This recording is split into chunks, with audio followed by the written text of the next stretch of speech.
우리 다니엘 11장 우리 성경책을 좀 찾도록 하겠습니다. 다니엘 11장 31절로 32절 말씀.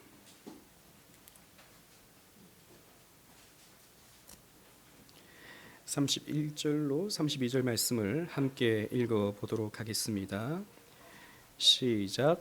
군대는 그의 편에 서서 성소 곧 견고한 곳을 더럽히며 매일 드리는 제사를 폐하며 멸망하게 하는 가증한 것을 세울 것이며 그가 또 언약을 배반하고 악행하는 자를 속임수로 타락시킬 것이나 오직 자기의 하나님을 아는 백성은 강하여 용맹을 떨치리라. 아멘. 좀 이따 또 계속해서 살펴보겠지만 다니엘서는 그 다니엘 시대 이후에 일어나게 될 일을 예언하고 있는 책이기도 하죠. 그래서 다니엘서 앞부분은 다니엘과 그 친구들의 믿음의 이야기가 이렇게 소개되고 있고, 후반부의 얘기는 그 바벨론 시대 이후에 그 세계가 어떻게 변할 것인가에 대한 예언을 담고 있죠. 그래서 우리가 금방 읽었던 이 다니엘 11장 31절로 32절 말씀, 다른 말씀도 마찬가지긴 합니다만 이 침묵 시대에 일어나게 될 일에 대한 예언을 이 말씀이 담고 있다라는 것입니다. 우리 이 말씀은 조금 있다가 자세하게 살펴보도록 하겠습니다.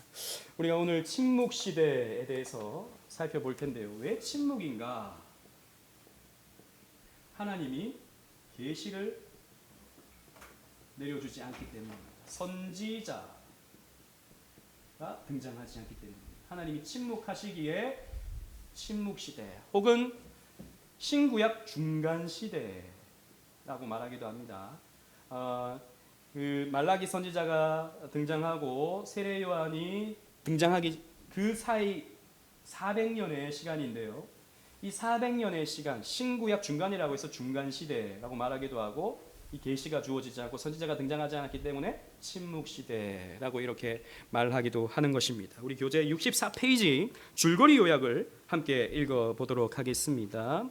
시작. 하나님께서 침묵하시던 영적으로 캄캄한 시기였으나 그 속에서 메시아 대망이 싹트고 있었다. 자, 한마디로 요약하면 이렇게 정리할 수 있겠습니다. 그래서 세력의 변천에 대해서 우리가 먼저 살펴볼 텐데요. 주변 세력의 숨가쁜 변천 속에 내부적인 분리가 일어나게 되었다라고 이렇게 소개되고 있습니다. 여러분, 이스라엘에게 영향을 주었던 이 근동 지역의 패권 국가, 그랬을 때 우리는 6개의 나라를 떠올릴 수 있습니다. 첫 번째 나라는 애굽. 애굽이 이스라엘 백성들을 400년 동안 징치했죠. 그 다음에 이제 분열 왕국되고 나서 북이스라엘이 아수르에 의해서 멸망을 당합니다. 아시리아. 그 다음에 아수르를 바벨론이 멸망시키죠. 그래서 남유다까지 멸망을 시킵니다. 바벨론. 그 다음에 바벨론을 어느 나라가 멸망시킵니까? 페르시아, 아사, 페르시아죠. 페르시아를 어느 나라가 멸망시키는가? 헬라, 알렉산더 제국입니다. 여러분 영화 알렉산더 혹시 보셨습니까? 그 알렉산더 나중에 영화를 한번 보시길 바래요. 거기에서 이제 이 페르시아군과 알렉산더가 전투를 해서 알렉산더가 이기게 되는 이야기죠. 그런 영화를 보는 것도 나름 유익합니다. 물론 좀 왜곡이 있어서 그렇지만요. 이 헬라를 어느 나라가 멸망시킵니까? 로마가 멸망을 시킵니다. 이 6개 나라. 이 6개 나라는 여러분들이 이렇게 암기해 놓으시면 훨씬 더 성경을 보는데 유익합니다. 그래서 우리가 지난번까지 보았던 나라가 페르시아였죠. 그래서 고국으로 돌아가게 만들었던 그 고레스가 바벨론 포로로 끌려왔던 그 이스라엘 백성들을 고국으로 돌려보내죠. 1차, 2차, 3차를 통해서. 그래서 그 사이에 이제 아닥사스다 왕 그리고 아하수에로 왕 등장해서 느헤미야와 에스더 이야기가 이 시대에 펼쳐졌습니다. 이 시대는 이제 고국으로 돌아간 시대예요. 이러한 페르시아를 어느 나라가 멸망시키냐면 아까도 우리가 살펴봤지만 이 헬라라는 말은 거품이라는 뜻을 가지고 있어요. 헬라어로 거품 뜻입니다. 여러분 그 그리스 안 가 보셨겠지만 가보신 분도 있을지 모르겠지만 그리스에 가면 수많은 작은 섬들이 이렇게 많아요. 에게해에 가면 수많은 그 우리나라 그 다도해처럼 남해에 가면 막 섬이 이렇게 올라와 있잖아요. 거기는 더 많이 이렇게 있습니다. 거품처럼 이렇게 올라와 있는 것이죠. 그래서 그 지역을 헬라 지역이라고 불렀던 것입니다. 거품과 같이 일어났다고 해서 이 헬라의 왕이 이제 알렉산더 대제라고 부르죠. 사실 이 알렉산더는 아버지가 필리포스입니다. 필리포스.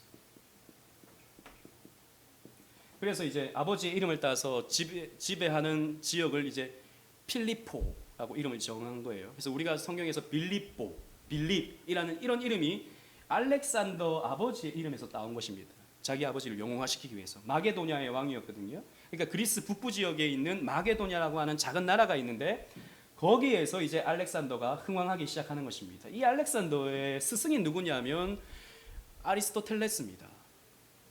여러분 아리스토텔레스 그러면 예전에 윤리 시간에 배웠죠, 그죠? 뭘 가르쳤는지 잘 모르겠지만 아리스토텔레스라고 하는 이름은 여러분 아시잖아요. 아리스토텔레스의 제자가 알렉산더입니다. 그러니까 알렉산더는 어릴 때부터 철학을 배웠던 거예요. 그리고 그 선대가 물려준 그리스 철학을 배웠던 사람이 철학자예요. 그래서 이 좋은 철학을 온 세계에 전해야겠다라는 사명감을 가지고 온 세계를 정복한 사람이 알렉산더입니다. 그래서 여러분 그림을 이렇게 그려보면 지중해 연안 제가 그려보겠습니다. 이렇게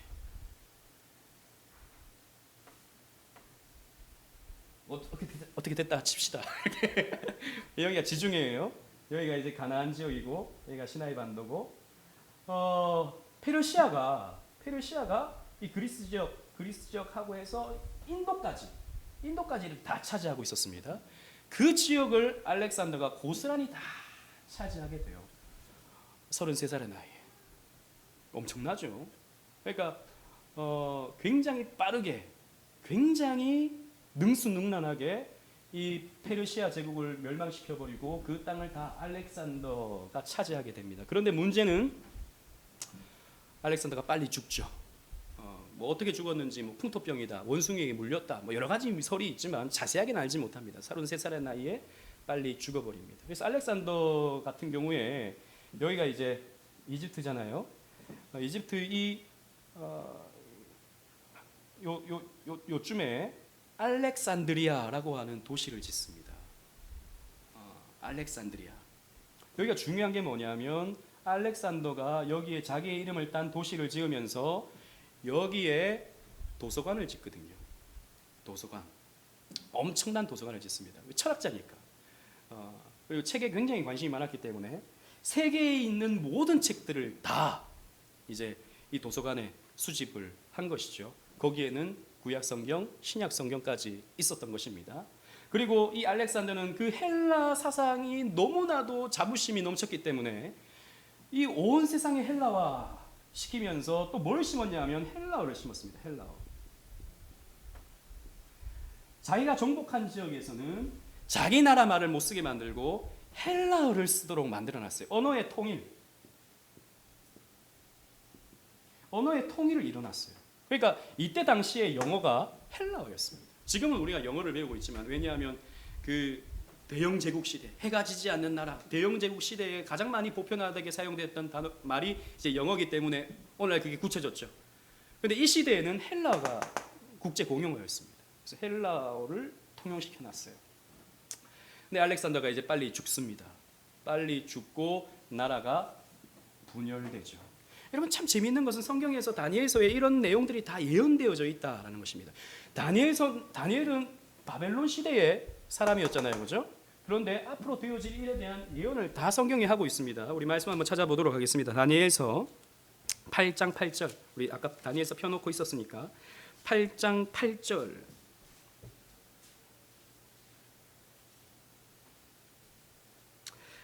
위에 보면 이제 8장 앞부분에는 이제 순양이 나와요. 순양이 나오는데 뿌리 하나는 순양이 양이라고 칩시다. 뿌리 하나는 짧고 하나는 긴 그런 순양이 나와요.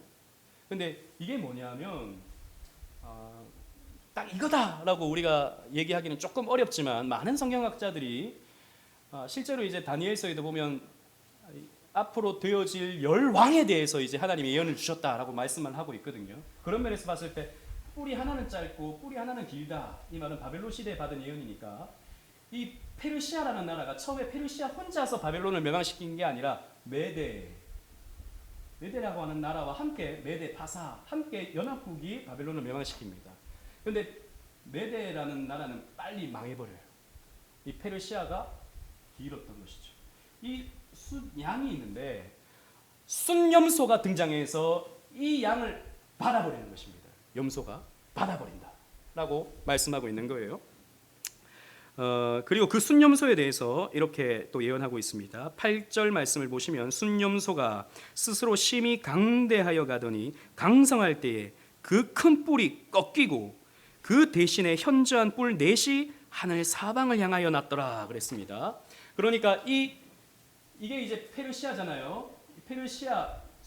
양이 페르시아인데 이걸 염소가 받아버리고 그 순염소의 뿔이 꺾여버리는데 거기에서 뿔이 4가닥이 나더라라는 것이죠. 이게 뭐냐? 이게 무슨 말이냐? 쉽긴 한데 알렉산더 제국이 4부분으로 쪼개어진다라는 것입니다. 그래서 실제로 알렉산더가 빨리 죽잖아요. 그래서 그의 부하들이 이 광활한 땅을 나누어 갔습니다. 요 이집트 지역을 프톨레미 혹은 프톨레마이오스라고 하는 이제 장군이 이 땅을 차지하게 돼요. 그래서 이집트 지역을 프톨레마이오스 왕조가 세요. 헬라 왕조인데 프톨레마이오스라는 이름으로 이 왕조가 세워지게 됩니다. 이집트 지역을. 그리고 이 페르시아 지역 전역을 요 동쪽에 있는 페르시아 전역을 셀류커스라는 왕이 이제 차지하게 돼요. 이 사람들 다 알렉산더 대왕의 이 부하들이었습니다. 땅을 차지하게 되는 거예요. 셀류커스. 저 인도까지. 그리고 이제 요 터키 지역을 리시마커스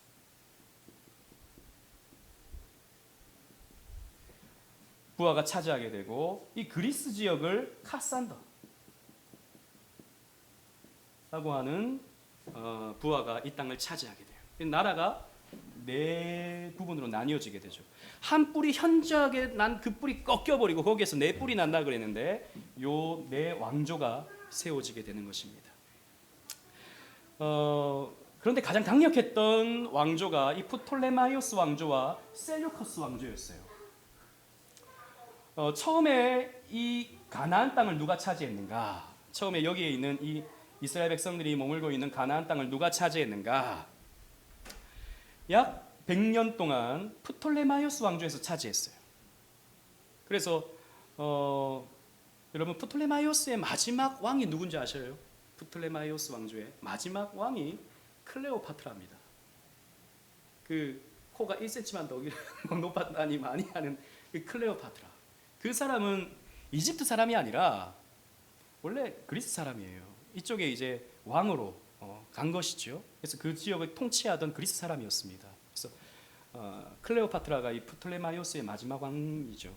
아무튼 프톨레마이오스 이 시대에 굉장히 이런 많은 것들이 발달해요. 중요한 건 뭐냐면 이 땅을 차지하게 되면서 여기에 알렉산드리아에 뭐가 있다 그랬습니까? 도서관이 있다 그랬죠. 도서관에 구약 성경이 다 모여 있는 거예요.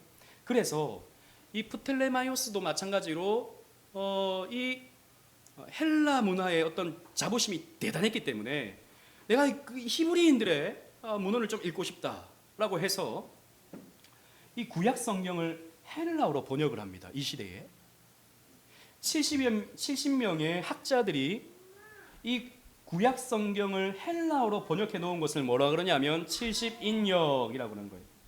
70인역 혹은 LXX, 이게 70이라는 말입니다. 70인역을 번역해 놔요. 이 참 중요합니다. 헬라어로 구약 성경을 번역해 놨기 때문에 나중에 사도 바울이 헬라어로 된 이 구약 성경을 들고 온 세계에 가서 복음을 전하게 되죠. 하나님의 섭리가 오묘하죠. 아무튼 그때 당시에 학자들이 구약 성경을 번역해 놨다라는 것입니다. 그런데 문제는 100년 동안 이 땅을 차지했는데 셀류커스 왕조와 함께 여기에서 계속해서 전쟁이 일어납니다. 자, 보십시오. 요 땅 위에 리시마커스 있고 셀류커스 있고 프톨레마이오스 있고 이러다 보니까 여기가 지정학적으로 굉장히 중요한 거예요. 다 힘이 모이는 곳이에요. 그래서 여기에는 항상 뭐가 일어나냐면 전쟁이 일어납니다. 100년 동안 싸웁니다. 프톨레마이오스와 셀류커스 왕조에서 이 땅을 차지하기 위해서 100년 동안 싸워요. 이 가나안 땅을 차지하기 위해서. 그러니까 이 사람들이 어떻게 되겠습니까? 가나안 땅에 살고 있던 사람들이 못 사는 거예요. 여기 맨날 폭탄 날아다니고, 물론 폭탄은 아니었겠죠. 돌 날아다니고 화살 날아다니고 이러니까 못 사는 거예요. 옛날에 우리나라 사람들이, 우리나라가 지정학적으로 굉장히 또 중요하잖아요. 위에 중국 있지, 러시아 있지, 일본 있지, 태평양 저기 미국에서 이렇게 있지. 우리나라가 지정학적으로 이 힘이 모여지는 곳에 있다 보니까 항상 우리나라에 그 20세기 초반에 뭐가 일어납니까? 전쟁이 일어나죠. 러일 전쟁도 우리나라에서, 청일 전쟁도 우리나라에서 전쟁터인 거예요. 사람들이 못 살죠. 그래서 어디로 갑니까? 만주로 넘어가고 뭐 이렇게 전쟁을 피해서 이제 살아가게 되죠. 똑같습니다. 사람들이 못 사니까 어디로 가냐면 알렉산드리아로 대거 이주합니다. 이 사람들이. 그리고 이 가나안 땅에 살던 사람들이 또 어디로 가냐면 이 수리아 지역으로 대거 이주해요. 요 터키 지역 쪽으로. 그렇게 살아가게 됩니다. 하지만 또 남아있는 사람들은 남아있게 되죠. 계속 전쟁이 일어나서 이곳은 거의 폐허가 되다시피 하는 것입니다. 재미있는 것은 이 바벨론 시대의 다니엘서가 기록되어지고 유대인들에게 읽혀지다 보니까 이 알렉산더가 나중에 이 땅을 차지하기 위해서 가나안 땅에 왔을 때, 이건 유세비우스라고 하는 유대 역사학자의 기록입니다. 제사장들이 알렉산더를 환영했어요. 알렉산더에게 다니엘서를 읽어줬어요. 당신이 염소입니다. 왜 이랬는지 잘 모르겠지만 이 다니엘서를 읽어줬어요. 당신이 올 줄 알았다라는 것이죠. 그래서 이렇게 해주게 됩니다. 하지만 많은 어려움을 겪게 되었죠. 그래서 알렉산더는 유대인들에게 굉장히 많은 관용을 베풀었어요. 그 시대에. 하지만 이제 프톨레마이오스라든지 셀류커스 같은 경우에는 그렇게 쉽게 해주진 않았죠. 아무튼 이런 역사가 이루어집니다. 그러다가 이제 셀류커스가 이 땅을 차지하게 되죠. 그런데 이 셀류커스 왕조의 왕 이름이 안티오코스입니다. 안티오코스. 여러분 성경에 안디옥 나오죠. 안디옥. 수리아 안디옥, 그리고 비시디아 안디옥 이렇게 나오잖아요. 그 안디옥이라는 말이 안티오코스라는 말입니다. 우리나라 말로 이제 안디옥으로 굳혀지게 됐는데, 안티오코스, 그 안티오코스 그 왕조 중에 가장 별난 왕이 안티오코스 에피파네스라는 말입니다. 에피파네스. 안티오코스 에피파네스라는 왕이 셀류커스 왕이었는데 이 가나안 땅을 차지하게 돼요. 그런데 이 가나안 땅을 차지하면서 이스라엘 백성들을 가만히 두지 않습니다. 이 딱 보니까 이 유대 민족들은 굉장히 민족 정체성이 강해요. 자기들이 믿는 여호와 하나님만 믿는다고 하고 그랬던 것이죠. 그래서 이 에피파네스가 가나안 땅을 초토화시켜 버립니다. 초토화시키고 성전을 무너뜨려 버려요. 어떻게 무너뜨리냐면 이스라엘 백성들이 가장 혐오하는 돼지를 성전 안에 밀어놓고 돼지를 죽여서 돼지를 제단 위에 바쳐버립니다. 돼지는 여러분들 잘 아시다시피 그 레위기에 보면은 부정한 짐승이거든요. 하나님께 드릴 수 없는, 이스라엘 백성들이 가까이 하지 말아야 할 짐승이거든요. 근데 그 돼지 피를 흘려가지고 성전에 발라버리고 돼지를 제단 위에 올려놓고 태워버립니다. 게다가 제우스 신상 이런 것들을 가지고 와서 성전 안에 넣어버리죠. 그래서 이 에피파네스를 유대 사람들은 뭐라 그랬냐면 에피마네스라 그랬어요. 에피마네스라는 말이 무슨 말이냐면 미친 X라는 말입니다. 미친 X. 미친 자다라는 것이죠.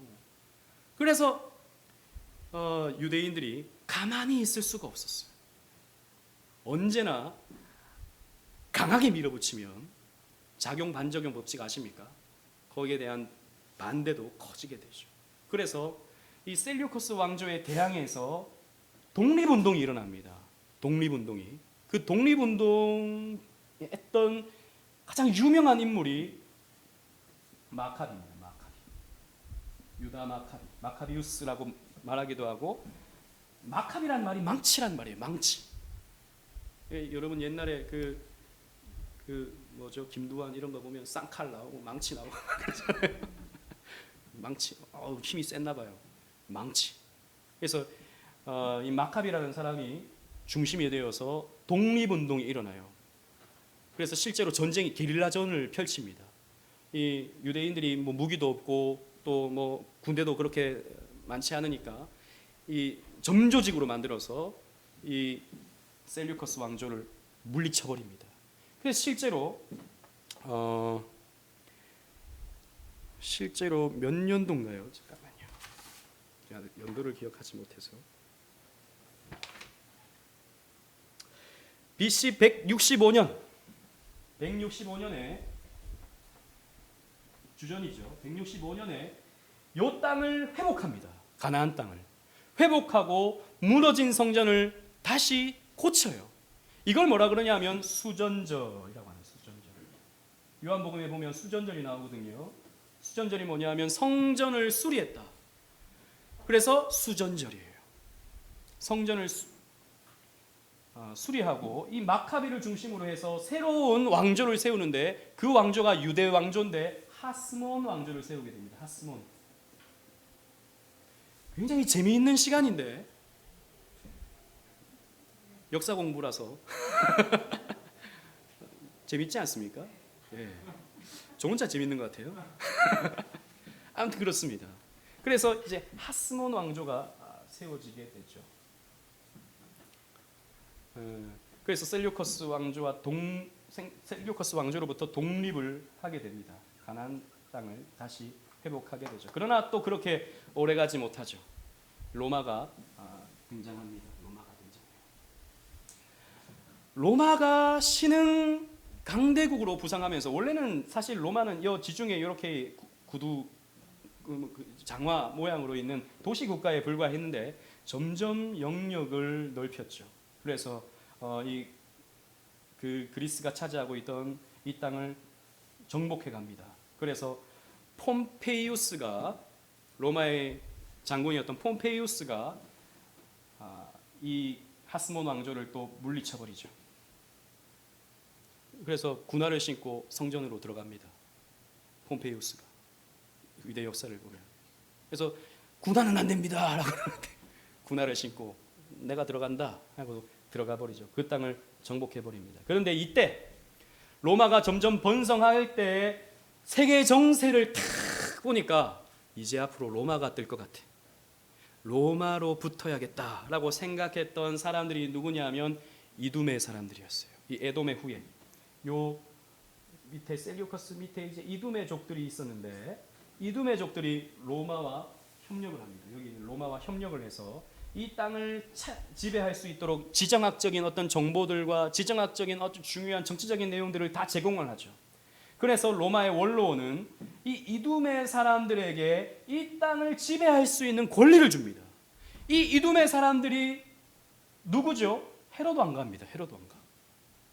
그래서 우리가 잘 알듯이 예수님 당시에 이 가나안 지역의 왕이 누굽니까? 헤로도 왕이었다. 헤로도 왕. 그 부분에 대해서 조금 이따가 또 설명드리도록 하겠습니다. 연도로 좀 여러분들에게 설명을 드리면 페르시아가 333년에 망합니다. 그래서 헬라 같은 경우에 333년에 페르시아를 물리쳐버리고 헬라가 그 땅을 이제 차지하게 되는 거예요. 그러다가 이제 알렉산더가 빨리 죽어버리고 100년의 전쟁을 거치고 난 후에 BC 198년에 셀류커스 왕조가 요 가나안 땅을 차지한 것입니다. 그러다가 아까 말씀드렸다시피 성전을 회복한 것이 165년. 그러니까 33년을 셀류커스 왕조가 이 땅을 통치했던 거예요. 33년 동안 고통을 받았던 거예요. 그리고 로마가 BC 63년에 에돔 사람들의 도움을 받아서 이 가나안 땅을 정복하게 됩니다. 그래서 우리가 좀 상식적으로 알아둬야 할 것이 이 애굽이 아니죠. 헤롯 사람들의 이야기입니다. 처음에 로마로 가서 우리가 당신들이 이 땅을 차지할 수 있도록 도와주겠다라고 했던 사람이 안티파터라는 사람이에요. 안티파터. 이 안티파터가 가서 이 땅의 지배권을 가져옵니다. 이 땅의 지배권을. 그래서 그의 아들이 누구냐면 대헤롯이에요. 대헤롯. 이 대헤롯이 예수님 탄생할 때의 그 헤롯입니다. 성경에 보면 다 헤롯이거든요. 헤롯이 나오는데 우리는 그 헤롯이 다 똑같은 헤롯인지 아는데 그게 아니고 다 따로따로입니다. 오늘 한번 정리하는 거예요. 대헤롯입니다. 그러다가 이제 이 아들들에게 땅을 물려줍니다.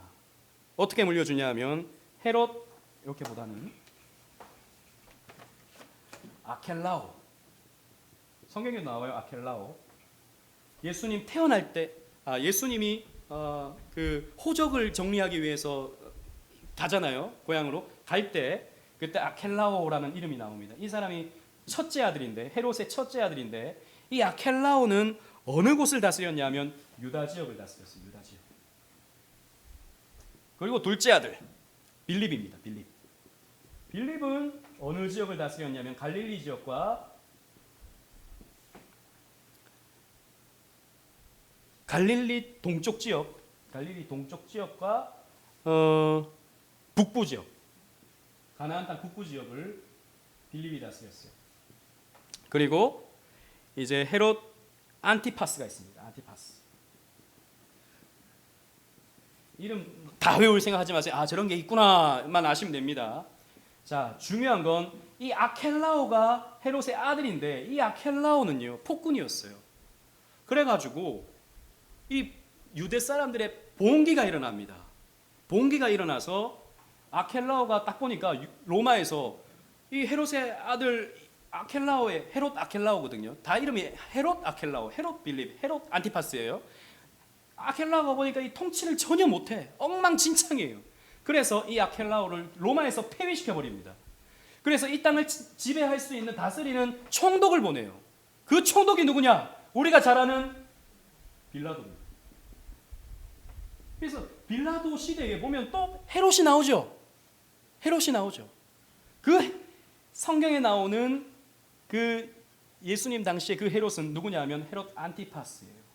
이 헤롯 안티파스가 우리가 잘 아는 세례 요한을 죽인 헤롯입니다. 세례 요한을 죽인 헤롯. 왜냐? 빌립의 아내를 이 안티파스가 빼앗아가거든요. 그래서 세례 요한이 그것을 비판했죠. 어떻게 형의 아내를 빼앗아가냐? 비판했더니 그러면 너 죽어. 해서 죽인 사람이 헤롯 안티파스였어요. 이 헤롯 안티파스는 어디를 다스렸냐면 베레아 지역. 그리고 갈릴리 지역과 요단 동편 꽤 많은 지역을 헤롯 안티파스가 다스렸던 것이죠. 그래서 예수님은 이 헤롯 안티파스를 향해서 뭐라 그러셨냐면 여우다죠. 여우다. 이렇게 말씀하셨죠. 이게 바로 헤롯 안티파스였습니다. 그리고 또 이제 여러분 우리가 성경을 보면 사도행전에 보면 또 헤롯이 나오죠. 그 헤롯은 또 이 헤롯은 아닙니다. 그 대헤롯의 형이었던 다른 헤롯이 있었는데 그 헤롯의 아들이 이제 헤롯 아그리빠라고 하는 아그리빠라는 왕이 있습니다. 즉 이 아들이 나중에 또 다 이제 죽고 뭐 여러 가지 저도 자세하게 잘 모르겠지만 폐위가 됩니다. 그래서 이 아그리빠가 또 유대를 다스리게 돼요. 그 아그리빠가 우리가 잘 아는 대로 사도 야고보를 죽이죠. 그래서 충이 먹어 죽은 사람이 헤롯 아그리빠입니다. 그리고 또 그 동생이 우리가 잘 아는 대로 헤롯 아그리빠 2세예요. 이 사람은 사도 바울과 만나죠. 그래서 사도 바울이 이 아그리빠에게 뭐랍니까?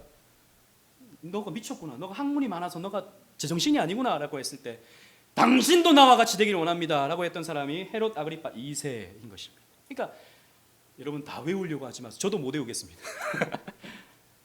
이렇게 됐구나. 이 헤롯이라고 하는 존재는 이 헬라가 지고 로마가 떠오를 때 로마에 빌붙어 가지고 왕권을 돈으로 주고 산 사람들이구나. 이렇게만 이해하시면 되겠습니다. 아무튼 마카비 운동을 통해서 민족 저항 운동이 일어나고 또 거기에서 유대교 부흥 운동이 일어나기 시작합니다. 사실 유대교라는 말은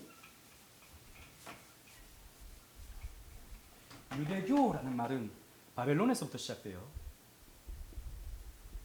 왜? 이스라엘 백성들이 바벨론으로 가서 시나고게를 만들고 거기에서 예배하고 거기에서 말씀 공부하고 이렇게 하다 보니까 저 사람들 유대교 사람들이다 이렇게 사람들이 불렀던 것이죠. 이 유대교가 또 페르시아 시대를 거치면서 고국으로 돌아와서 역사를 정리하죠. 에스라가. 그러면서 유대교가 굳혀지게 됩니다. 그러다가 헬라의 영향을 받으면서 많은 시련을 겪다가 하스몬 왕조 시대에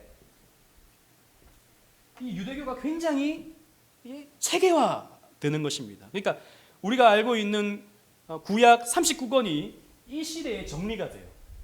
39권이 이 시대에 정리가 됩니다. 그래서 이게 성경이다. 모든 사람들이 이제 알고 있는 그런 상황이 되는 것입니다. 그러면서 이제 정결의식, 할례, 11조, 제사규례 이런 것들이 하스몬 시대에 복구가 되죠. 하지만 로마가 또 들어와서 로마는요 그들의 종교 문제를 건드리진 않았어요. 이스라엘 백성들의 종교 문제를 건드리지 않았어요. 어느 날 종교 문제가 들어가면 목숨 걸거든요. 그죠? 여러분 우리가 사람들이 모였을 때 가장 하지 말아야 될 우리는 해야 되지만 하지 말아야 된다라고 하는 말이 어떤 말입니까? 정치 문제, 종교 문제. 왜? 사람들이 목숨 걸거든요. 끝까지 이겨먹으려고 그러거든요. 그러니까 이 종교 문제는 건드리면 안 된다 생각해서 나름대로의 자치권을 인정해 줍니다. 그 자치권이 뭐죠? 사내들인 공유였습니다. 종교적인 일은 너희들이 관장해라. 대신에 너희들은 우리에게 세금만 잘 갖다 바쳐라. 세금을 너희들이 얼마 걷든 우리가 뭐라고 하진 않겠다. 100만 원을 걷든 200만 원을 걷든 상관하지 않겠다. 하지만 우리에게 일정한 세금만 로마에 갖다 바치면 너희들은 아무런 우리가 문제 삼지 않겠다라고 했던 것이죠. 그리고 로마가 지배하면서 헬라 시대 때는 언어가 통일되죠. 로마 시대 때는 뭐가 통일되냐 하면 도로가 통일됩니다.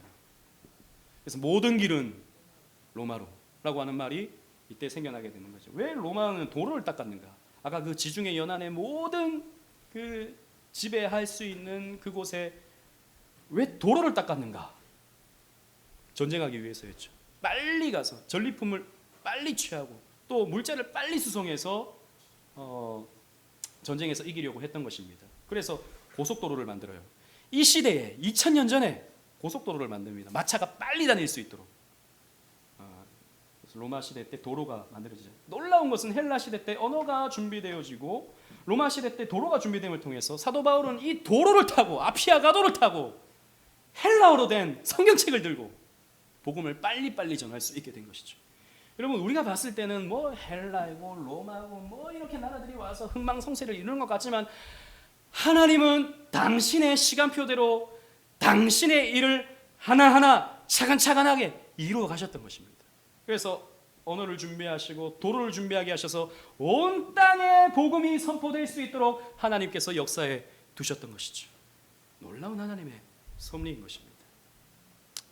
이러한 역사적인 사항들이 400년에 지금 우리 이 시대였죠. 이 시대에서부터 로마까지 약 400년의 시간을 우리 엄청나게 빨리 뛰어갔습니다. 이러한 시대적인 배경이 있었다라는 것이죠. 더 하고 싶었지만 시간이 또 40분이 다 되어서 우리 다음 주에 이제 정치적 당파들, 종교적 당파들 이 부분에 대해서 또 함께 살펴보도록 하겠습니다.